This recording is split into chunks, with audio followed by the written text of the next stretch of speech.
I am going to ask you to bear with me. This is the first time I'm up on a stage talking. I am terrified. But this is something on my bucket list.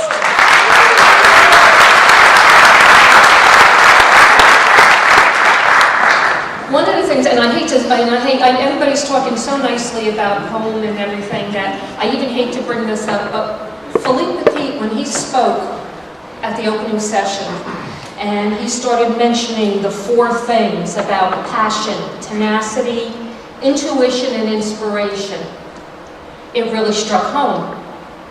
Because what I want to talk about, my title of my talk is Confessions of a Happy Hooker. And what I want to talk to you about is passion, tenacity, sensuality, and euphoria. There's a powerful relationship between your mind and your hands. Being able to touch things, see the colors, repetitively move your hands while doing something. Bringing something into being and having the mastery and control over it. It's truly amazing. And no, I'm not talking about sex. I'm talking about knitting. About 5 years ago, and now I'm going to get into the personal. This is part of the confession. About 5 years ago, my father had passed away from a blood cancer. He had myelofibrosis. He had just passed away. My son was on the road to recovery from a fatal motorcycle accident, from a near fatal motorcycle accident. He did not die. He is alive and well now. My daughter announced to us that she was going to have her first baby, which was, a joyous occasion. It was wonderful. But she also said, she came up to me and said, "Mom, I'm really worried about you. You really need to go see a doctor."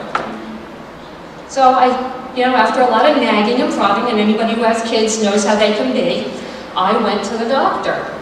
And bottom line was, he told me if I didn't take care of myself, I wasn't going to be alive to see my grandchild. I was 300 plus pounds, diabetic, hypertensive, premenopausal. I had a stomach disorder that was brought on because of anxiety. I tried to take care of everybody and everything, and it was at the expense of my health. So I went ahead and I started taking all my steps. I had surgery for my stomach, got my gallbladder out, had a whole bunch of things checked out, started medication to get everything under control with the diabetes, but the anxiety was still there. Talked to counselors, tried the whole medical route.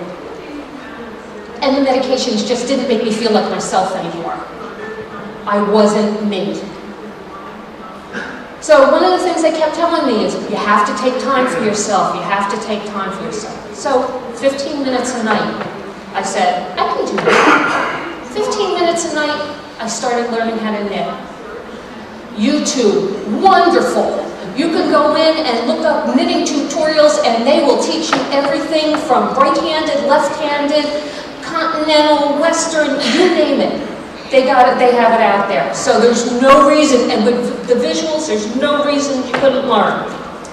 And 15 minutes a night got me to relax. I was able to sleep through the night. I hadn't been able to do that for years. I could never shut my brain off. Then I started saying, wow, it's working for this. 100 plus pounds, I gotta lose. Okay, well, you know what? This will keep my hands busy too, so I won't be reaching, while we're watching TV. Sure enough, I started knitting and crocheting when I was watching TV. And you know what? I wasn't snacking. I would take it with me when we'd go out to eat.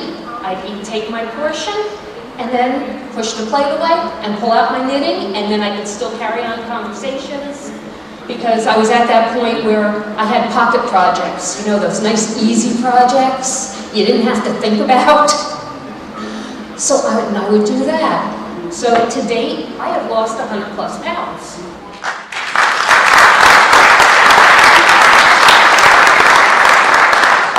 I also noticed that it was helping with my anxiety. And where did most of my anxiety come from? really wasn't my family, it was work. So I'm like, okay, what can I do? I started knitting during conference calls.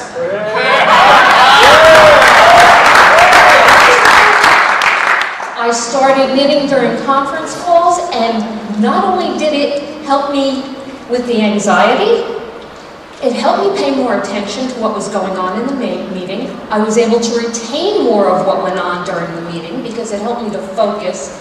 I wasn't doing emails and everything, getting distracted. So guess what? I wasn't getting volunteered for other work when I wasn't paying attention. So definitely helped. So I was on the road. You would think everything is great. I'm on the road to recovery. Everything is wonderful. Well, after last year's Lotusphere, I got the biggest challenge in my life. I was diagnosed with cancer. Specifically, I have non-Hodgkin's lymphoma in the later stages. So this past year for me has been going through chemo, dealing with all the side effects, back and forth to the doctors every week. And I just have to say, knitting got me through it all. I didn't have to go on all the pain meds that they talked about because it was able to help me with the pain from all the treatments. It was really good. And Gabby, start waving if I'm going over because I could talk. Once I get on a roll, I can really go.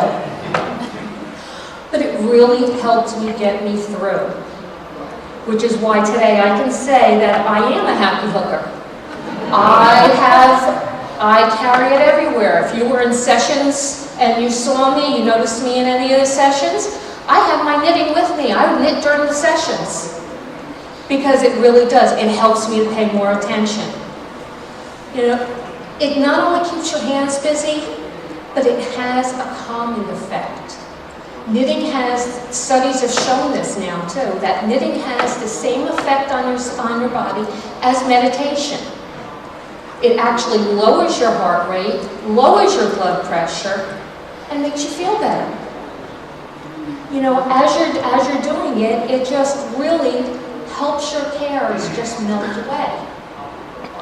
You start paying attention to things that are more important to you.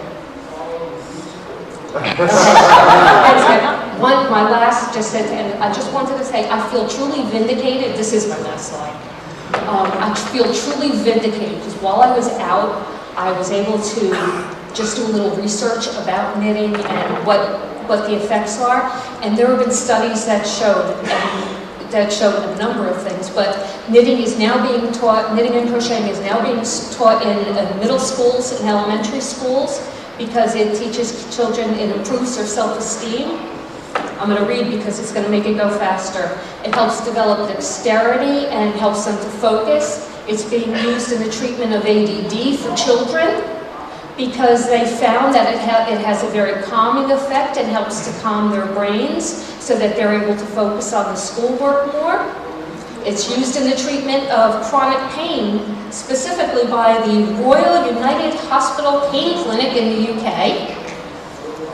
The Walter Reed Medical Center has I'm going to stumble over this, Wounded Warrior Wednesday Knitting Group for the treatment of post-traumatic stress disorder.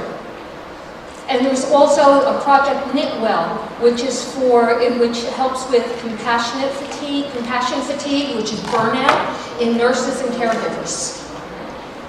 So I truly feel vindicated, and yes, you too could be a happy hooker too.